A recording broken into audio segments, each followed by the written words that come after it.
The Chicago Board of Trade, exchanging since 1848. How the world advances.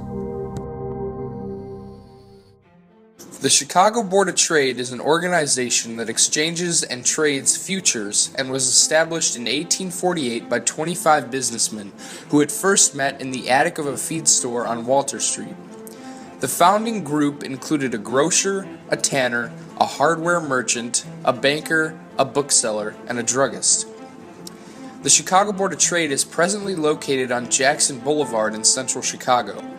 In the mid-1800s, the need for the Chicago Board of Trade was for it to stabilize the prices of grains and other goods throughout the country. The Chicago Board of Trade has many pits throughout its 44 floors.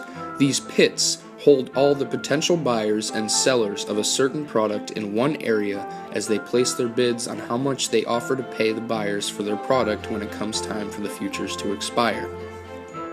The Chicago Board of Trade now offers electronic trading, sometimes called e-trading, and it's a method of trading securities, stocks, and bonds, foreign exchange, or financial derivatives electronically.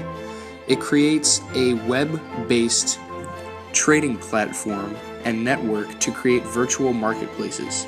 They can also include various trading systems, crossing networks, or dark pools. The Chicago Board of Trade is now one of the biggest futures exchange organizations in the country. Futures were something that were not well tapped into before the Chicago Board of Trade.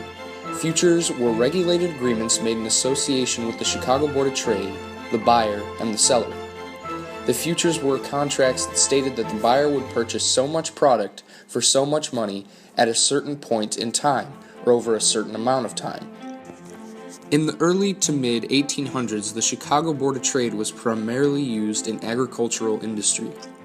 This was especially helpful for farmers because they could sell futures of their crop during planting season and then sell them officially at harvest time, regardless of the quality, because they had already agreed on a price with the buyer.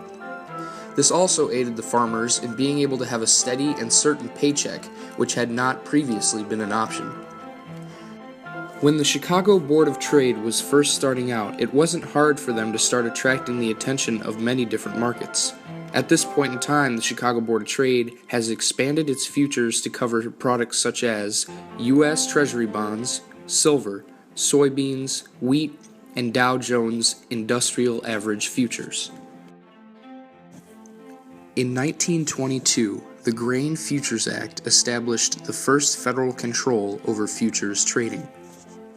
The Grain Futures Act was a United States federal law which was set in place September 21, 1922. It involved the regulation of trading in certain commodity futures and resulted in the creation of the Grain Futures Administration. In 1973, the Chicago Board Options Exchange is founded. The Chicago Board of Trade established the Chicago Board Options Exchange in 1973, the first exchange to list standardized exchange-traded stock options began its first day of trading in April 26, 1973. The Chicago Board Options Exchange is the largest U.S. options exchange with annual trading volume that hovered around 1 billion contracts at the end of 2007. The Chicago Board Options Exchange offers options on over 2,200 companies, 22 stock indices, and 140 exchange-traded funds. In 1977, the Chicago Board of Trade began trading in U.S. Treasury bonds, which in that year became the exchange's most active item.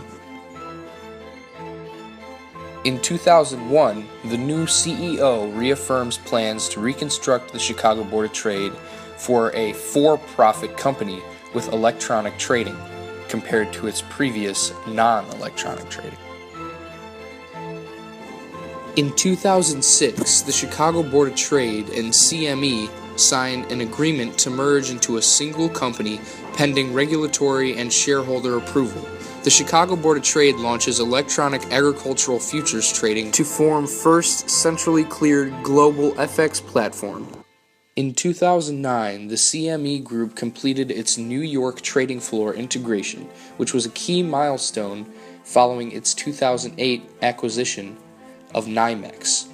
The integration included the remaking of the energy trading level and combining the energy and metals future and options trading circles onto the trading floor. The Chicago Board of Trade was a huge benefit for Illinois in the fact that it turned Chicago into one of the biggest bustling hubs of trading and market in the country. It could be argued that it was the original reason for putting Chicago on the map, transitively bringing more people into Illinois, which helped with any number of things, from the profits of local businesses to the increase of available labor for those who migrated into Illinois/Chicago because of the growing popularity. Since then, the Chicago Board of Trade has only grown stronger, more technologically advanced, and bigger.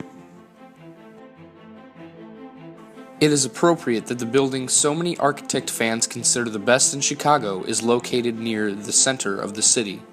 Chicago Board of Trade is a textbook Art Deco skyscraper. It is complete with 3-part division, setbacks, light wells, and all the decorative touches that would normally go with a skyscraper of its period. The Chicago Board of Trade has been exchanging goods across the country and even the world for 168 years successfully and has become one of the biggest futures exchange markets in the country. The fact that the very purpose of the Chicago Board of Trade was and still is to exchange goods answers the question posed by this assignment, that question being how our topic, the Chicago Board of Trade, relates to the History Fair theme, explore, encounter, and exchange.